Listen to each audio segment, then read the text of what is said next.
Prynhawn and croeso. Good afternoon, welcome and thank you for joining us today for this Cardiff University event. We have a wide variety of people joining us today from across the UK and around the globe, Bordeaux, Bridgend and Beijing to name a few. This is the latest in our For Alumni by Alumni Live event series, where we hand over the webcams and mics to our fabulous alumni to share their thoughts, expertise, passions and experiences on topics which will inspire, engage and spark curiosity within our community. This event is being recorded and we'll send you the link in our follow-up email. My name is Hannah Sterrett. I am the Alumni and Supporter Engagement Officer at Cardiff University and fellow alumna, as well as current part-time Sustainability Planning and Environmental Policy student within the School of Geography and Planning, and it is my privilege to introduce you to today's panellist. Jack Hodgkiss studied psychology at Cardiff University. After graduating in 2016, he joined environmental charity Hubbub, who run positive behaviour and attitude change campaigns to encourage people to live more sustainable lifestyles. Hubbub's goal is for everyone to be an environmentalist, whether they realise it or not, with a focus on actions that can save people time, money, or help them connect with others around them, with the added bonus that is good for the environment too. So today is Earth Day. Every year since its inception in 1970, Earth Day encourages people to celebrate the world and consider the impact they have on it.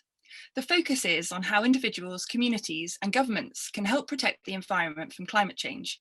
So we hope this evening's discussion is useful in considering the impact that COVID-19 has had on the environment in the past year and how collectively we as citizens, in conjunction with external sources, can move forward. Before we get into our topic, I'd just like to remind our audience that if you have any questions for discussion this evening, please enter them in the Q&A box at the bottom of your screen. And please, in your answer, let us know where in the world you are right now.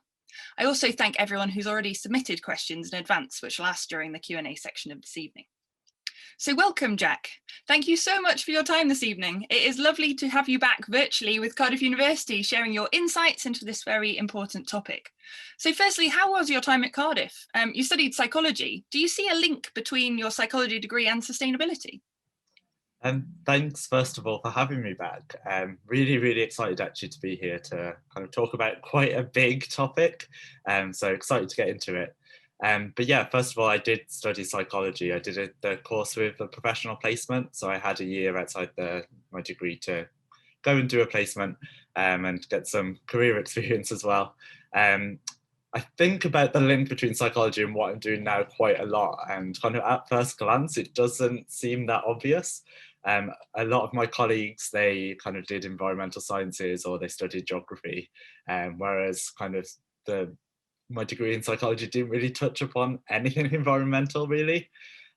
However, what it has given me is a lot of theory of kind of what drives people and what drives behaviour change. And I found that kind of approach has kind of made me much more person-centered. And I really think when we're running campaigns, like how the individuals are impacted and how we can maybe change attitudes and some of the different, like the other factors that go into the behaviours they do, to hopefully nudge them towards more sustainable behaviours. So yeah, it does have some links. It just requires a bit more thinking. No, I completely get that. That's absolutely fair enough. And yeah, I initially thought, oh, of course, yes, psychology and sustainability. But yeah, I get the point there too. So I suppose getting straight into our topic of conversation this evening, which is, has COVID-19 made us more or less sustainable? Could you share what your role is at Hubbub and what the charity's aim is?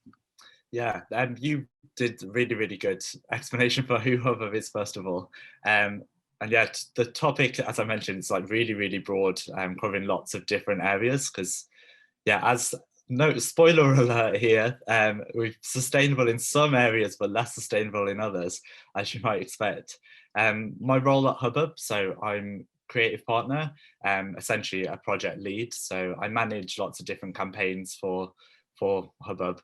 From when I joined in 2016, I've done campaigns around fashion, around food waste, but at the moment I'm looking at a litter campaign called Treasure Your River, which is actually going to be launching this May and coming to Cardiff, so watch this space. And I'm also currently looking at how to engage the LGBT community on sustainability issues as well. Hubbub, we we try and keep things very, very positive in the sense that we focus on actions people can take.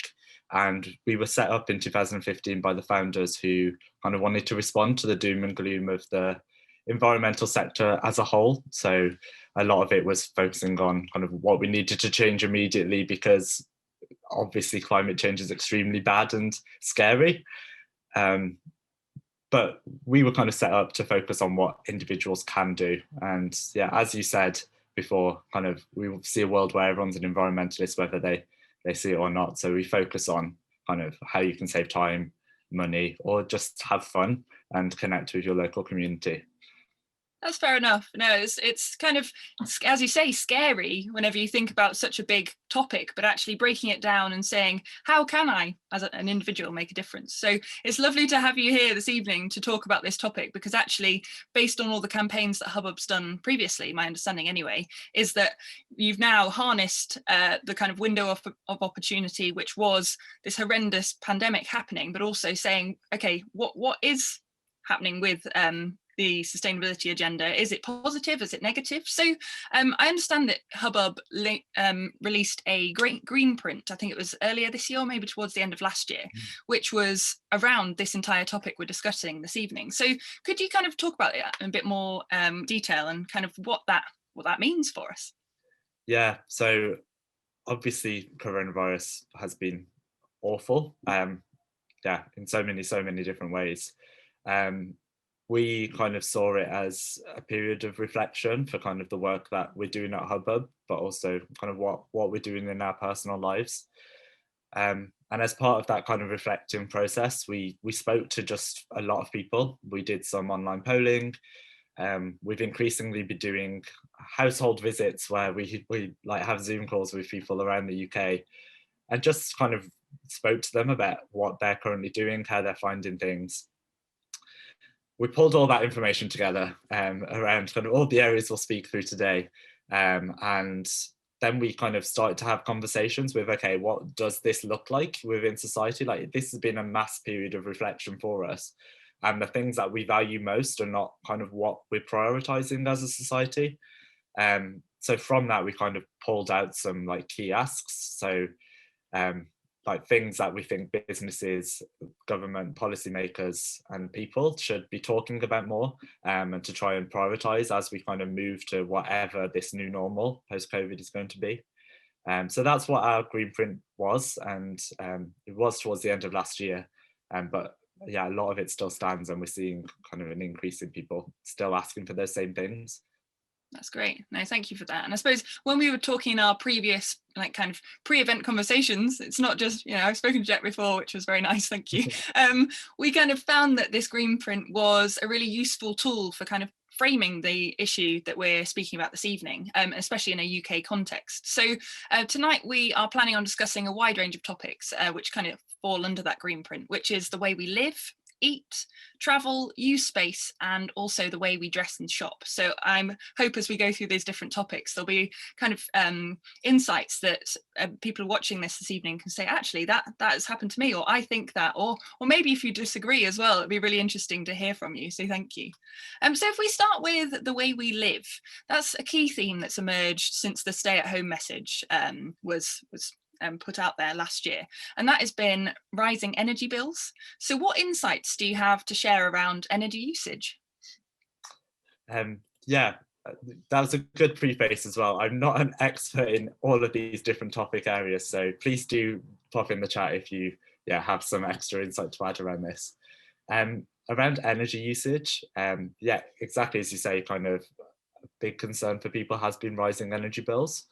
And what I found really interesting is we've had conversations with businesses and businesses have kind of whole teams, sustainability teams, whose whole job is to make the office environment and the place where people work more sustainable. And their job has kind of changed a lot because suddenly these nice sustainable offices, no one is working in them anymore. And it's kind of essentially gone from one big office for 600 odd people in some businesses we're speaking to 600 separate offices that are much less energy efficient. And then each of those people have had to heat those homes in different ways. And it's been a struggle for some people when kind of ends it's been more difficult to make them meet. So we've noticed in those conversations that people are asking their employers for more support in kind of working from home and making sure that their homes are more sustainable, but also kind of help from the government in that as well.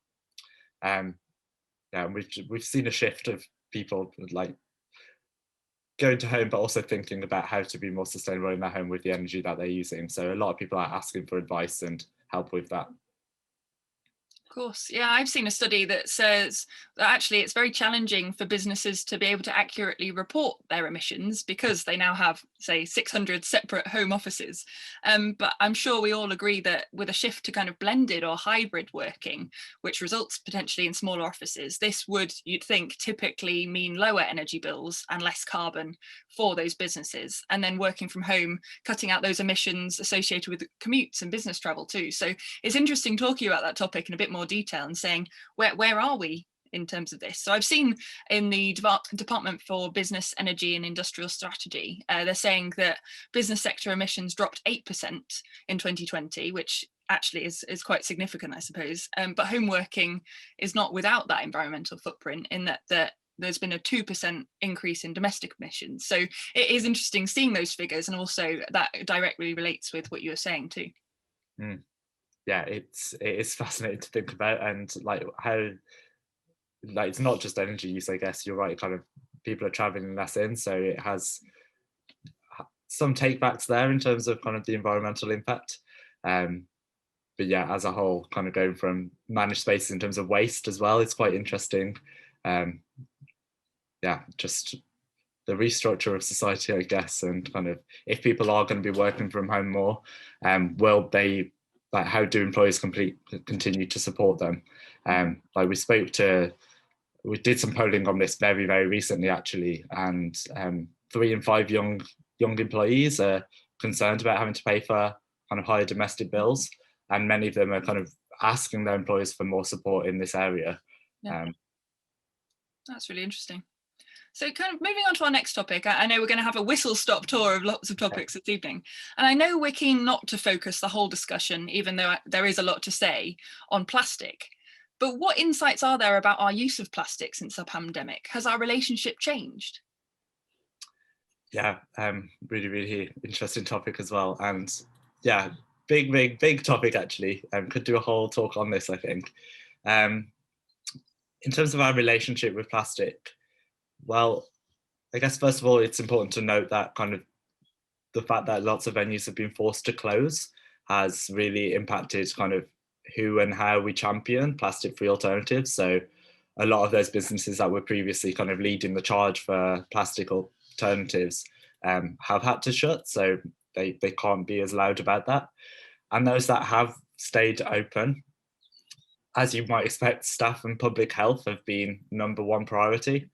So when I'm thinking about things like reusable cups, for example, as a very kind of niche example, just the fact that a lot of cafes have had to kind of say, we can no longer take these at the height of lockdown.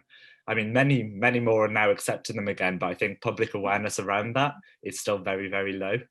And yeah, I know that some cafes are still kind of not accepting them. And yeah, you mentioned our kind of relationship with them. Now, pre-lockdown, the David Attenborough effect of Blue Planet was still very much full force, and a lot of businesses were really kind of leading the charge with kind of doing plastic-free alternatives, and campaign groups were able to kind of call them out for kind of any unnecessary plastic. But I guess during lockdown, the kind of way we view plastic has changed somewhat. A lot of us still see it as kind of an unnecessary material, but at the same time, it is seen as something that's quite a hygienic material, and that can be used in many, many different ways. And it's disposable, which is perfect in some ways when you're trying to think about ways to reduce the spread of a deadly virus. However, I guess it's not as perfect as we might think. So I read recently a report from the CDC and Princeton University, which kind of shows that COVID can actually live on plastic surfaces up to 3 days longer than some other materials. So I guess it's just worth thinking about that. Sometimes our assumptions about kind of hygiene around that might not always be correct. And I know that there was a light campaign to try and get supermarkets to abolish the 10p charge on plastic bags. But studies like this suggest that actually switching everything to plastic use by the till that people are going to be walking past might not be the best solution, as opposed to bringing something from home that you're able to kind of keep to the side for kind of 3 days over the quarantine period, I guess. And then I guess another thing worth mentioning is the rise in PPE. Obviously that has been, you can't kind of lower the amount of plastic that we use there, especially within the NHS.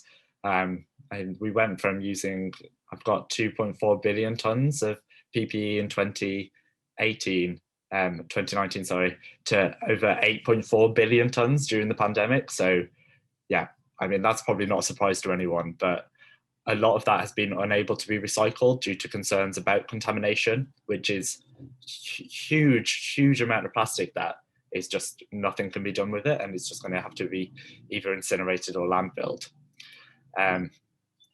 And yeah, not all doom and gloom. So some businesses are now kind of leading the charge around that and thinking about how we could recycle PPE. Now we know a bit more about the virus.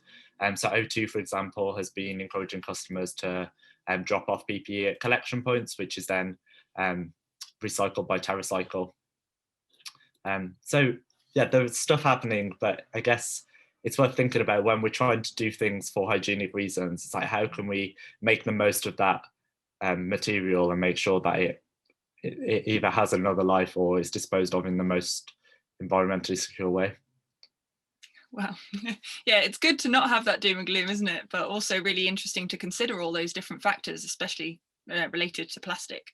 I mean, what can you say about unintended consequences here? So I know we've seen a lot in the media about kind of switching everything to paper, but what would happen if suddenly we did say switch everything that is plastic to paper? Yeah, so we work with a lot of businesses about kind of who just like, we need to get rid of all plastic immediately, and great that they want to do something about that. And yeah, we definitely support them in kind of switching from kind of unnecessary plastics where possible to other materials. But yeah, as you say, it's important to kind of go slowly sometimes with things. So I think if anyone here is a business that is thinking about switching from plastic, it's kind of about being really considered with what material you're going to switch to and what effect that might have. So before plastic, I guess kind of we had paper bags for everything and paper stuff instead. And the big issue then was deforestation and concerns about kind of sustainably sourcing that paper material. And if everything was to switch to paper, if we got that issue of deforestation again, I've read an interesting stat recently which shows that deforestation is actually linked to 31% of outbreaks such as Ebola and the Zika and Nipah. So it's all kind of linked in a way, like the way we use materials to impact the planet, and kind of how that can have lots of unintended consequences for kind of other problems. Wow, that's absolutely fascinating to kind of learn about how things are so interconnected. I suppose if we move on to the way we eat, I'm sure others also made a sourdough starter, mine is still going, and spent time making new recipes, especially at the beginning of the pandemic when we saw empty supermarket shelves. So what could you say about food waste? Yeah, so food waste is, huge problem, as you might expect, and both in terms of environmental impact and kind of the cost to households, especially at a time where people wanting to save money where they can. So yeah, the average family, they waste kind of £800 a year on food, which is astonishing, really. And I've read somewhere that if kind of global food waste were a country, it would be like the third highest polluter, like third highest greenhouse gas emissions. So yeah, food has a big impact, and the amount we waste is within that. And over COVID, things have actually got somewhat better in terms of food waste. So that's a nice consequence of, I guess people being at home, people learning cooking skills, like you say, your sourdough starter. I wonder how many are still alive and kicking around the UK. But we've been running things like food waste workshops and how to use up odds and ends in the fridge, which a lot of people have been like much more creative with their cooking. So previously, if you had half an onion, maybe you'd let it go to waste, but now people are seeing that and they're in their homes and like, how can I use that in a recipe? So people have been much more considerate with that and doing behaviours like checking their cupboards before they go out to the shops, looking in their fridge, making a list and actually sticking to it in the supermarket. So all those things that people have been doing during lockdown have added up, and it's led to a reduction in food waste, which is really great to see. And hopefully that those are all habits and things that people continue doing once people are going back to the office and working. It's funny how the kind of weekly food shop became an outing, didn't it, at one point, where it was the only place you'd go a week. So I would spend so much time writing my shopping list and preparing meals because that was kind of the only variety I had in the day. So yeah, I completely understand that actually food waste has gone down. I mean, what are the trends around shopping locally and kind of bars and restaurants as well diversifying? Because I've seen so many communities in Cardiff actually who previously had a different business model and have now diversified due to the pandemic. Yeah, so the food chains and like buying locally completely switched. You're right, my local cafes essentially turned into a mini supermarket, and it was like we've spoke to a lot of businesses like that, and they've been so grateful for the support of their local community during this time. Having kind of supply chains like that does sometimes mean they're much shorter, because those small businesses often shop locally for their supplies. So it's meant that kind of from field to plate, it's a much shorter chain there, and it gets to your plate quicker. It's been a bit of a shot in the arm for local businesses in the high street in many ways, especially because I know the queues for supermarkets near me were so big that, it is worth exploring those other options and looking for some of those smaller suppliers, and kind of looking at organic food and trying that online delivery service that you've been meaning to give a go, but now you've got no reason not to, really, especially if you don't want to leave the house. Of course. How about, sorry, go ahead, Jack. No, carry on. I was going to say, what can you say about food poverty? We've kind of talked about on the fringes there, but what other insights have you got about that? Food poverty, I think, has had a huge magnifying glass put over it, especially with the whole Marcus Rashford effect and the whole kind of school meal incidences, of kind of what really question like what people were receiving as a school meal. It's the bad news around that is, I guess, food poverty is likely to worsen as furlough ends and we start seeing the economic fallout of the pandemic.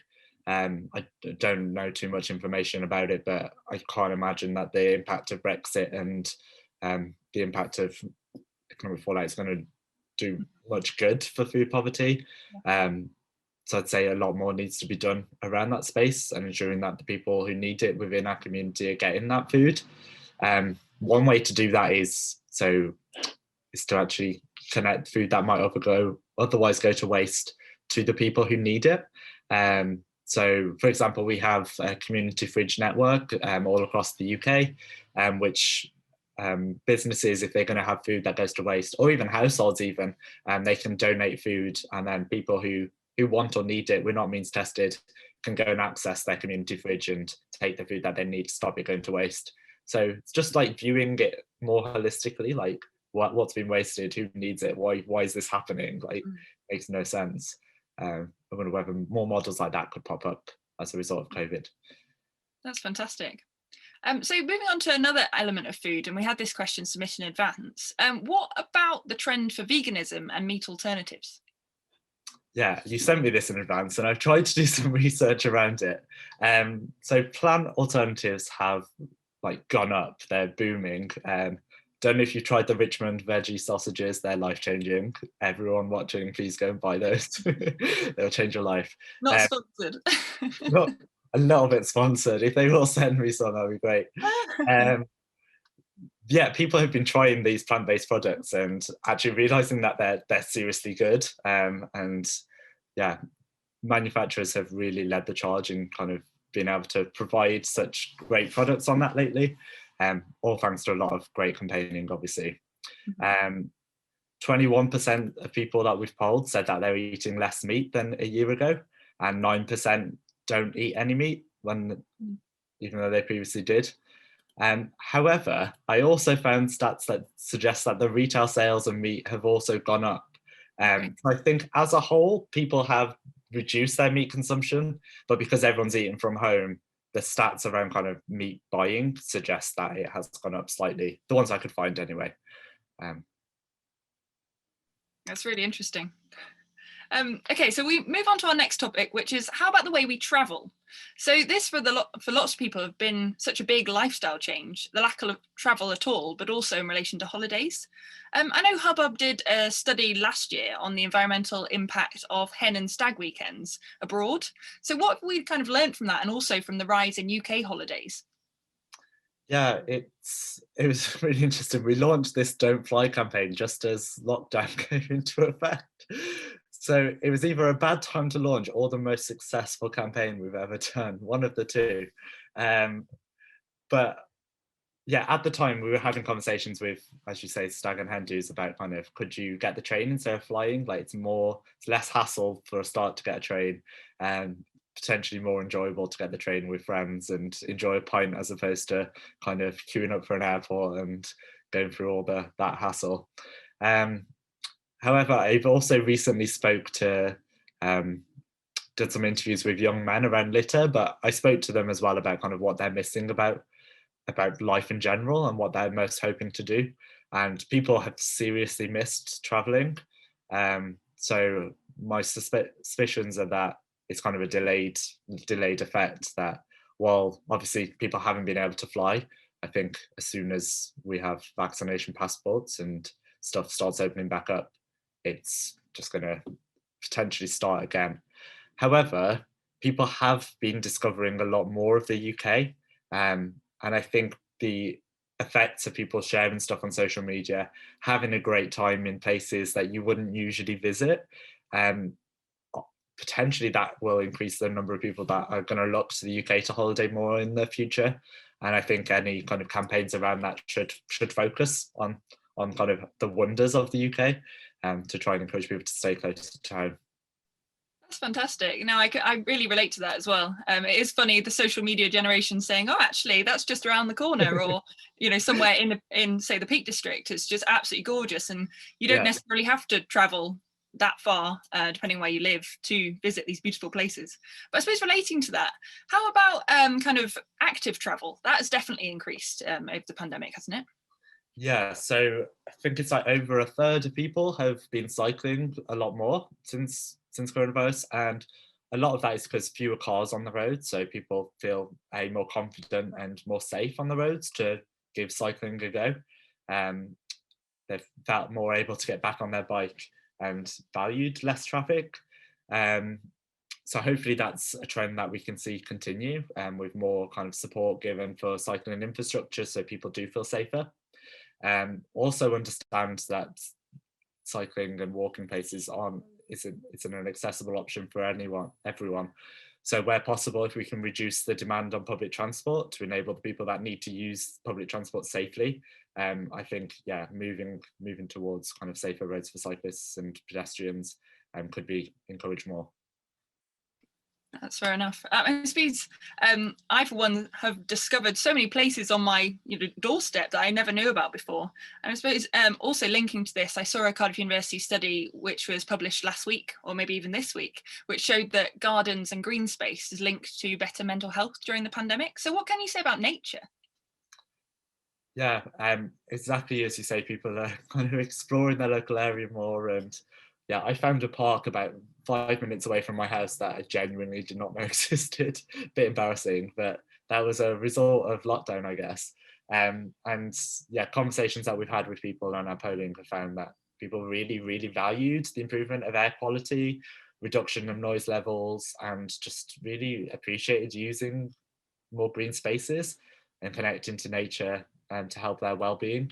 I think it was around 60% of people said that they kind of feel more relaxed when they're out and about in nature, and a lot of them have kind of used it to deal with the anxiety that they may have had around COVID. So yeah, I think value for green spaces has dramatically increased in like the way that we see nature, not only as kind of something we need to protect, but like it's something to protect ourselves as well. Like it's a symbiotic relationship. So yeah, hopefully that continues post-COVID as well, because it's definitely a good thing for kind of improving access to green space. Yeah, definitely. I suppose moving on to our next, this is a whistle-stop tour, isn't it? But with non-essential retail being closed for most of the year, what insights do you have on the way we dress and the way we shop? And I know one of the things related to that is the amount that lots of people seem to have donated to charity shops this year. Is that sustainable? Yeah, huge topic I realise that we're running slightly behind time.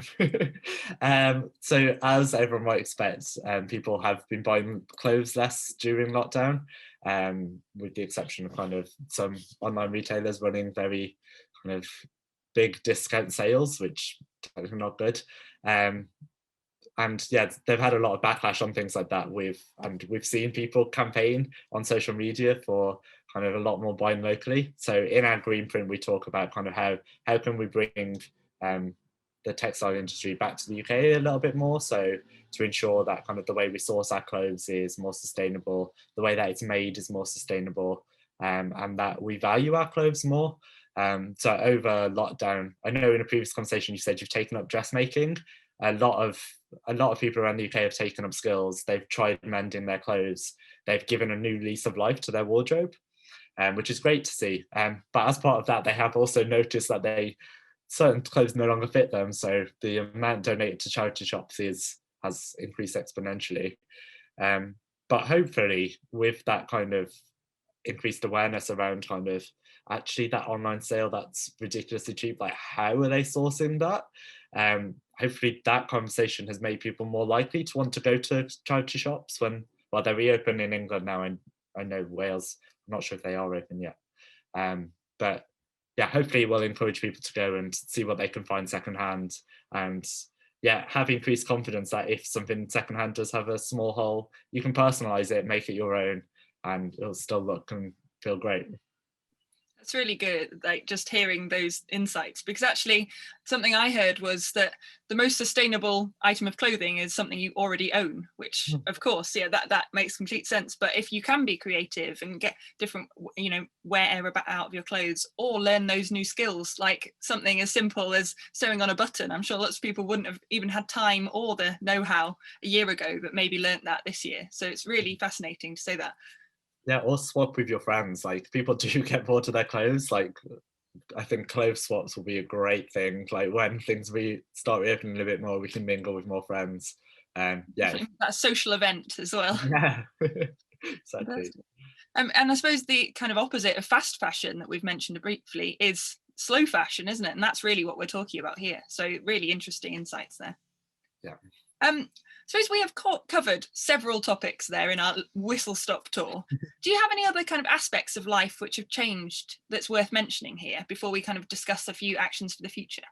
Yeah, I think one thing I'm keen to mention as well is kind of digital inclusivity and that other aspect of poverty that has really been brought under light due to coronavirus.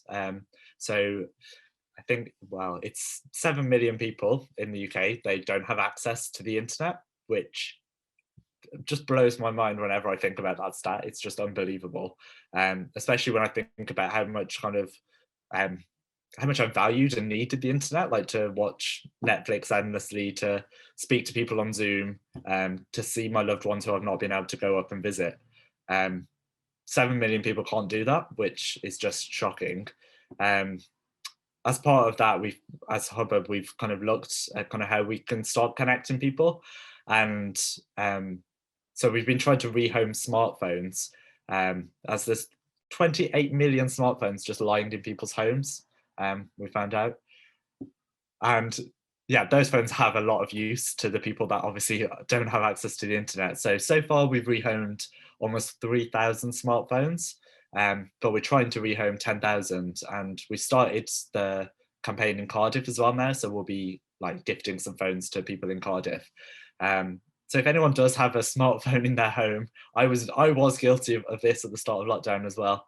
It has a lot of use and it can kind of help people in the community. But I don't think if COVID didn't happen, I don't think we'd be aware of how many people don't have access to something as basic as, well, something that I see as basic as the internet. So hopefully we can kind of think more about that as we move from COVID, and make sure that people kind of have access to those things and aren't left digitally behind. That's really interesting. I'm sure all of us are guilty of just mainly having an old phone in the drawer because we're not sure of what to do with it. So yeah. Thank you for sharing that as well. I'll definitely engage with that campaign after this with my old smartphones. I say plural, that is me being guilty of that as well. It's so easy, you need a backup. Of course.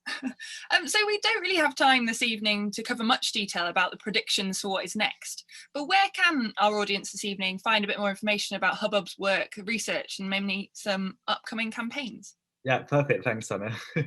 Yeah, so we've just launched a new campaign called Spring into Action, which is trying to we know that from COVID that people feel really connected with their communities and they value them a lot more. So we're trying to put on a series of campaigns and activities that will allow people to connect with their communities, give back a little bit more, and kind of do some fun, different activities. So if you visit our website, it's www.hubbub.org.uk, and we're also on Instagram at Hello Hubbub, and on Twitter at Hubbub UK. So we'll be sharing lots of different things on there. We also have a newsletter with different things that you can get involved with and do. And so I'd encourage you to sign up if you've been interested about any of the topics we've very briefly covered. Thank you, Jack. So I suppose we're going to kind of the Q&A section this evening, and we have inserted a few of the questions that we received in advance throughout this discussion. So I hope those people who are on the call found that useful. But one thing I think would be really interesting to discuss is a question from Katie in Cardiff, which is, many people know actions that they can take, but choose to carry on as usual. What will make people actually take action, do you think? Yeah, I think that's where we have to really consider like what each person finds important. So some people will value time with their family, other people will value kind of the money that they can save. So I think when we're approaching different kind of sustainability initiatives and things and actions that we're trying to influence people to do, we have to think about what's important to them. I think one of my favorite quotes is like from Toast Ale, which is, if you want to change the world, you have to throw a better party than the people destroying it. So why should people move over to the environmental way of doing things? Like it has so many benefits other than being better for the planet. So yeah, I guess it's kind of what would be the focus. Does that answer the question? I think so. That's a really interesting perspective as well. We've had a question as well submitted this evening, which I think kind of follows on from that, which is, what knowledge about environmental sustainability do you think a university like Cardiff should be incorporating into our teaching offer to students? Should it be delivered to all students, and what could that look like? It's a really good question, and yeah, really hard to answer, like broadly thinking of sustainability. Yes, as a short answer, I think any institution should be talking to kind of people that are part of that institution about ways that they can live more sustainably, because of exactly what I just mentioned, the fact that it has benefits to them as well. Yeah. And I guess kind of there will be more specific behaviours within that it makes more sense for a university to talk to its students about. So if it is around plastic that you want to reduce things, it's about kind of pointing to the amazing refill stations that you have around the university, as opposed to the bottles of water in the cafe. So I guess it's just thinking about what exactly are the behaviours we want to change, and kind of coming from the university, what is the best message around that. Yeah. Does that relate to kind of nudge as well? I know you shared a few examples before with me about what specific environmental sustainability nudge tactics you can utilise. Yeah, I guess it does. So I guess nudge is kind of influencing decision making without people necessarily being aware. So the way we kind of do that around litter would be to have a brightly coloured bin, which just kind of lets people register there's a bin further away. Or we kind of make the behaviour a bit more fun. So we have a voting bin, which asks them a funny question and gets them to kind of vote with their litter. So they want to put their litter in that bin.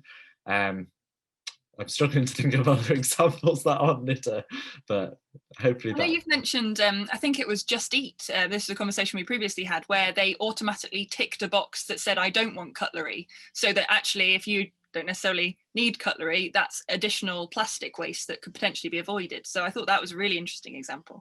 Great example, yeah. About removing friction from doing the right thing, yeah, making it the easy choice. Yeah, where I think institutions like Cardiff University, if they can do that, that's definitely the best way forward. Like, just make it easy for people. That's really interesting. Oh, well, I can't believe that we are out of time this evening, but thank you so much for your time, Jack, and everybody attending this evening. It's been fantastic to learn more about the ethos of Hubbub and the lessons that we've learnt during this pandemic, which are reflective in research about our own sustainability habits and the impact that COVID-19 has had on everyday lifestyles. Of course, the pandemic has had an impact on every element of society, I suppose. I hope that this webinar has really highlighted some positives in terms of sustainability that has come out of this crisis, some habits which are here to stay, hopefully, and a window of opportunity for the future. So if you are an alumnus of the university and you have a topic you'd like to pitch for our For Alumni by Alumni event series, either live webinar or written blog in our monthly e-news, please do get in touch. The details of how to do so will be in our follow-up email. We hope you'll join Cardiff University for another virtual event. Our next For Alumni by Alumni live event is on Wednesday, the 12th of May, and that's entitled Where's Your Head At? The Science Behind Our Mental Health. You'll receive an email in the next few days with a copy of the recording and links to register for our upcoming events. But most of all, huge thanks to Jack for sharing your expertise so generously and coming back to visit us virtually on campus. Diolch yn fawr iawn. And thanks also to you, our audience, for joining us and asking such important questions. Thank you again. Diolch yn fawr, a hwyl fawr. Have a lovely evening. Thank you. Bye-bye.